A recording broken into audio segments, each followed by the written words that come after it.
ನಮಸ್ಕಾರ ಸ್ನೇಹಿತರೆ, ನಾನು ನಿಮ್ಮ ಬಿಜಾಪುರ ಹುಡುಗ ಮಲ್ಲು. ಇವತ್ತು ರೇಣುಕಾಸ್ವಾಮಿ ಪ್ರಕರಣಕ್ಕೆ ಸಂಬಂಧಪಟ್ಟಂತ ಸುಪ್ರೀಂ ಕೋರ್ಟ್ದಾಗ ಬೇಲ್ ರದ್ದತಿ ಬಗ್ಗೆ ಅಂತಿಮ ತೀರ್ಪಿತ್ತು. ಸುಪ್ರೀಂ ಕೋರ್ಟ್ ಕೊನೆಗೂ ಬೇಲ್ ರದ್ದತಿ ಬಗ್ಗೆ ಅಂತಿಮ ತೀರ್ಪು ಹೊರಡಿಸ್ತು.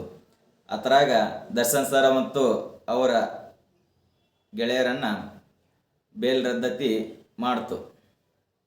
ಈ ಬೇಲ್ ರದ್ದತಿ ಆದ ಕೆಲವೇ ನಿಮಿಷಗಳಲ್ಲಿ ರಮ್ಯಾ ಅಕ್ಕ ಹೊಳಿ ಬಂದ್ಲು ಪೋಸ್ಟ್ ಮೂಲಕ. ನ್ಯಾಯದ ಮುಂದೆ ಎಲ್ಲರೂ ಸಮಾನರು. ಹೌದು, ನಿಜ ಅಕ್ಕ, ನೀ ಹೇಳ್ದಂಗೆ ನ್ಯಾಯದ ಮುಂದೆ ಎಲ್ಲರೂ ಸಮಾನರು.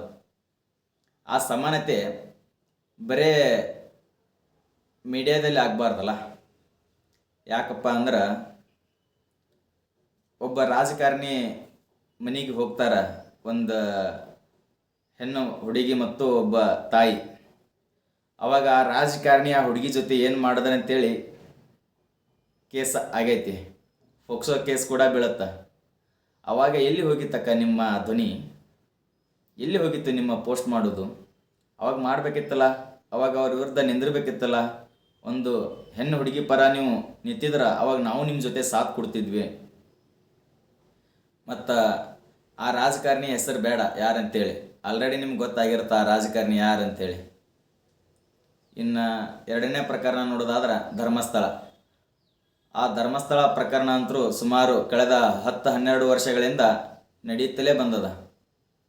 ಅವಾಗಿಂದನೂ ಯಾವತ್ತೂ ನಿಮ್ಮ ಕಡೆಯಿಂದ ಒಂದು ಪೋಸ್ಟ್ ಆಗಿರ್ಬೋದು, ಏನೇ ವಾಯ್ಸ್ ರೇಸ್ ಮಾಡಲಿಲ್ಲ. ನೀವು ಯಾಕೆ ಮಾಡಲಿಲ್ಲ? ಅಲ್ಲಿ ಬರೀ ಸೌಜನ್ಯ ಒಂದು ಹುಡುಗಿ ಪ್ರಕರಣ ಅಲ್ಲ, ಅದು ಎಷ್ಟೋ ಹುಡುಗಿಯರಿಗೆ ರೇಪ್ ಮಾಡಿ ಮರ್ಡರ್ ಮಾಡಿ ಕೆಲವೊಬ್ಬರಿಗೆ ನೇತ್ರಾವತಿ ನದಿಯಲ್ಲಿ ಹರಿದು ಬಿಟ್ರೆ ಕೆಲವರಿಗೆ ಅಲ್ಲೇ ಕಾಡಿನಲ್ಲಿ ಹೋಗಿ ಮುಚ್ಚಾಕಿದ್ದಾರೆ. ಆ ಪ್ರಕರಣ ಇವಾಗ ಜೀವಂತದ.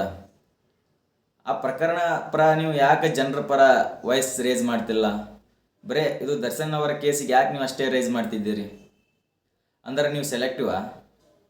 ಯಾಕೆ ಅವ್ರ ವಿರುದ್ಧ ವಾಯ್ಸ್ ರೇಸ್ ಮಾಡುವಂಥ ಶಕ್ತಿ ನಿಮ್ಮಲ್ಲಿ ಇಲ್ಲ?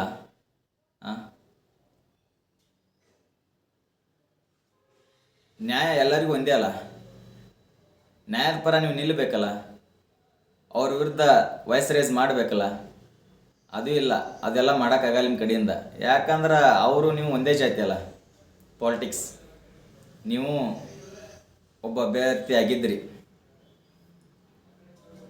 ಒಬ್ಬ ರಾಜಕಾರಣಿ ಇನ್ನೊಬ್ಬ ರಾಜಕಾರಣಿ ವಿರುದ್ಧ ಹೇಗೆ ನೀವು ವಾಯ್ಸ್ ರೇಸ್ ಮಾಡ್ತೀರಿ ಇಂಥ ವಿಷಯಗಳಲ್ಲಿ?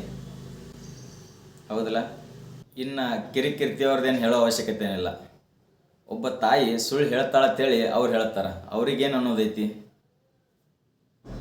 ನೋಡ್ರಿ, ನಿಮಗೂ ತಾಯಿ ಅದಾಳ. ನಿಮಗೂ ಒಂದು ಇಂಥ ಸಿಚುವೇಶನ್ ಮನೇಲಿ ಆಗಿತ್ತಪ್ಪ ಅಂದ್ರೆ ಅವಾಗ ನೀ ಹೇಳ್ದಂಗೆ ಮತ್ತೊಬ್ರು ಯಾರೇ ಏನೇ ಹೇಳಿದ್ರೆ ಆ ತಾಯಿಗೆ ಎಷ್ಟು ನೋವು ಆಗುತ್ತೆ ಅಂತೇಳಿ ಅರ್ಥ ಮಾಡ್ಕೋರಿ. ಆ ತಾಯಿಗೆ ಎಷ್ಟು ನೋವು ಆಗಿರಬೇಡ. ಕಿರಿಕಿರ್ತೀವರೇ ಕೂತು ಹೇಳಿಬಿಡ್ತೀರಿ ನೀವು, ಅವ್ರ ತಾಯಿ ಸುಳ್ಳು ಹೇಳಕತ್ತಾಳಂತೇಳಿ. ಹೆಂಗೆ ಹೇಳ್ತೀರಿ ನೀವು?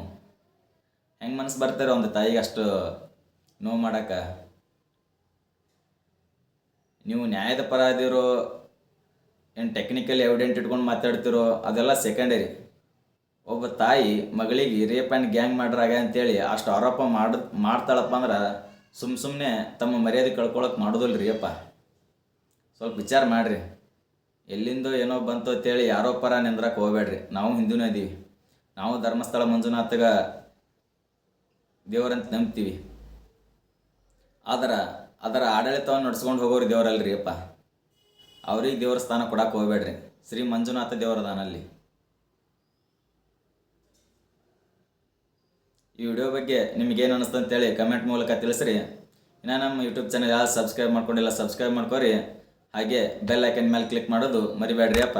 ಧನ್ಯವಾದಗಳು.